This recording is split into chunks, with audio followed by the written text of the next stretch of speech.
Hello, my dear student. Assalamu alaikum. Hope you all are quite okay and fine. I am also fine. Welcome you all to my today online class. Before going to start my today's lecture, first of all, I would like to introduce myself to all of you. I am Muhammad Ghulam Morshed, lecturer of biology, Milestone College, Uttara, Dhaka. I would like to share with you regarding my educational background. I have already completed honors and master's degree from Russia University in Zoology department. Today I am going to discuss about chapter 11, that is genetics and evolution. Topics: description of Lamarckism and Darwinism, criticism of Lamarckism and Darwinism, description of neo-Darwinism. These three topics will be discussed here today. The learning output. After completing this lesson, student could easily explain the description of the Lamarckism and Darwinism.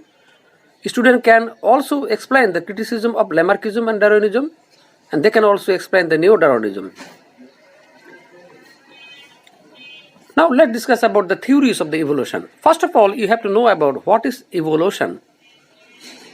Okay, the evolution, Cunningham says, the evolution is the proper, sequential and slow development of an organism from a simple state toward more and more complicated state with time, while explaining evolution. English word evolution is actually derived from the Latin word evolvere, which means to unfold. Theories of evolution. There are mainly two types of theories of evolution that will be discussed here in detail. The Lamarckism. First of all, I would like to discuss about the Lamarckism, and then I will discuss about the Darwinism. Now let's discuss about the Lamarckism. The major four principles of the Lamarck theory are stated as below.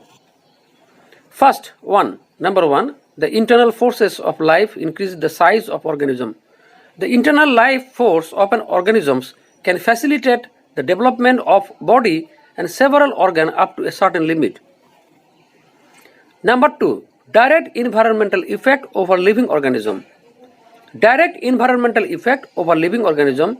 Usually, the new requirements for an organism to survive lead to development of new organs in the body. The size and development of these organs depends solely on the use of them. Now, third, the use and disuse. The development and working efficiency of a specific organ directly depends on its use. Continuous use of an organ helps it to develop and turn it to a well-built organ. On the other hand, disuse of an organ facilitates weakening and then permanent removal of it with time. And number four, the inheritance of the acquired characters. Once a character is developed in an organism, it will be inherited by all its descendants. And acquired characters are passed down throughout the generation. A clean-cut difference is observed between ancestors and the descendant after few generations. Usually this results in development of the new species. Now let's discuss about the criticism of Lamarckism. Lamarck failed to gain support from most of the scientists due to its drawbacks. The first and the fourth principles were greatly criticized. They are provided below. Well-built muscles from an athlete will not necessarily be transferred into his child. Scientist Weizmann conducted an experiment by cutting the tail of mice for several generations, but he did not get any tailless mouse. So he concluded that the acquired characters are not inheritable.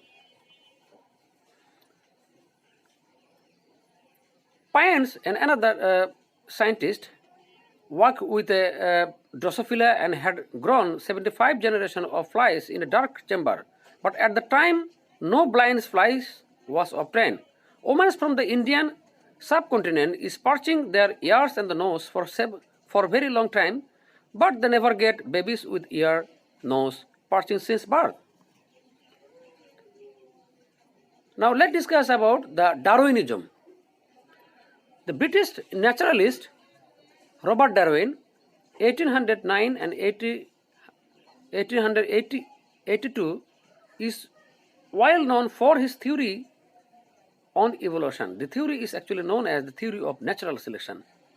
Darwin got the opportunity to have a world tour with the ship Beagle. He gains knowledge on evolution during this tour.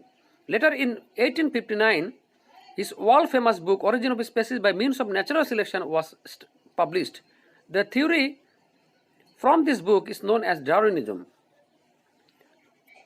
Darwin's theory of natural selection is mainly based on 6 basic logics. They are prodigality of the reproduction, limitation of the food and space, struggle for existence. Struggle for existence may be observed in 3 levels: intra-specific struggle, interspecific struggle, and the struggle with environment. And the number 4 is the variation. Number 5, survival of the fittest.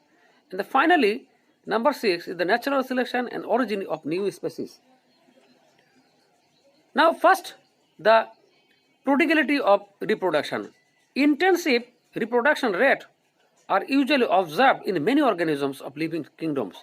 Usually reproduction rate is higher in lower lives than that of the higher organisms. For example, a salmon fish can lay 2 crores and 5 million eggs in one season. In spite of his tendency, the number of several species remains same in the environment because most offspring die in several regions. Number 2, the limitation of food and space. The food and place for accommodation are not sufficient enough for the ever-growing lives.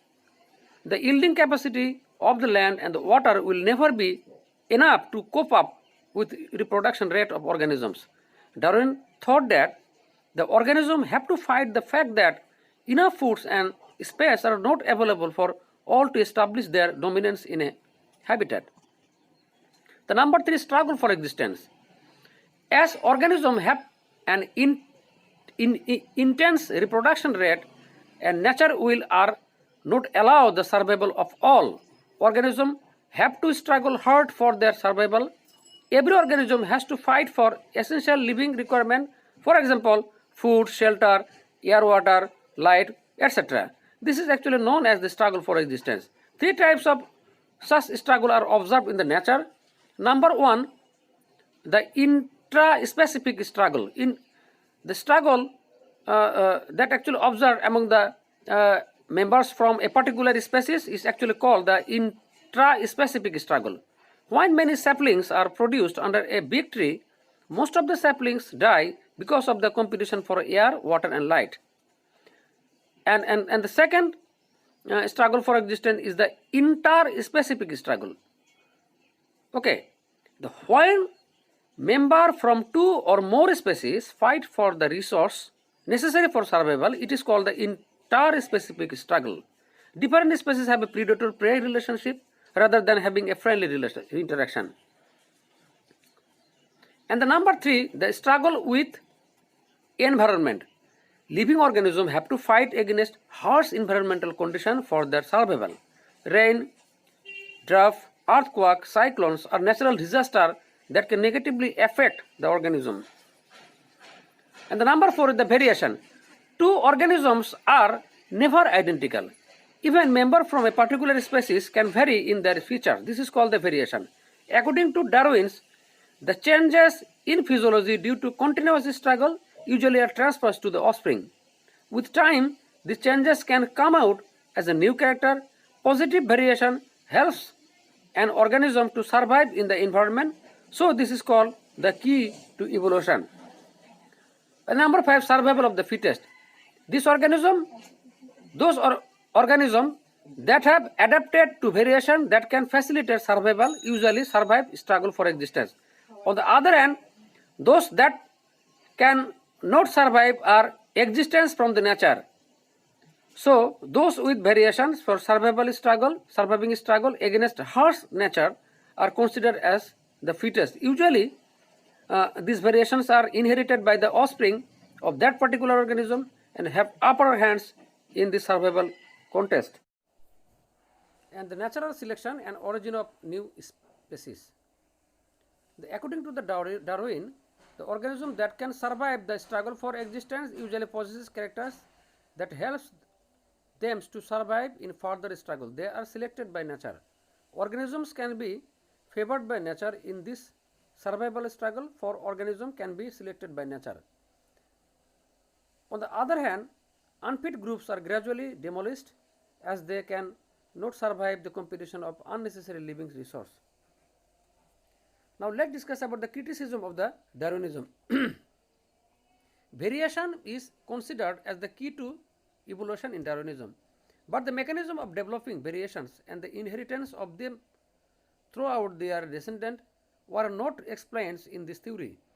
Darwin said that the evolution is a slow process and different small sequential changes ultimately lead to evolution, but geologists strongly disagreed with him.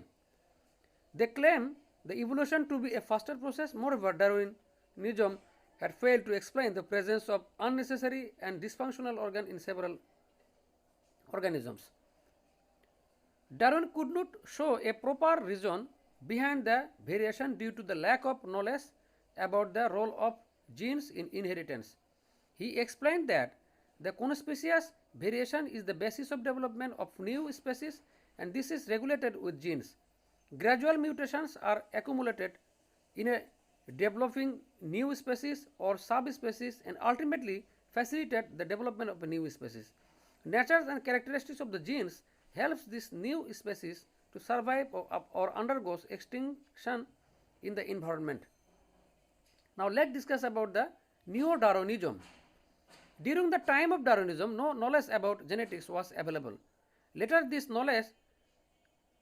theories was explained with the help of the genetics.